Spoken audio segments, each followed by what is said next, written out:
sampurasun. Wilujeng enjing pemirsa, patepang deui sareng sim abdi Depi Srimaya dina acara Warta Sunda. Anu bade ngadugikeun hiji warta nyaeta banjir di Kota Jakarta Pusat. Dina kaping 2 Februari 2020. Supados langkung jelas, hayu urang tingali ka lokasi.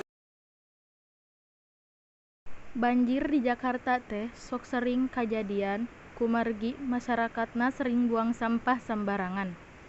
Masyarakatna kira ngajaga kebersihan, dugikakeun sampahna narumpuk kacandak caah banjir. Sakieu bae anu tiasa ku sim kuring didugikeun. Sim kuring Depi Srimaya, amit mundur, amit mungkur. Wabillahi taufiq wal hidayah. Wassalamualaikum warahmatullahi taala wabarakatuh.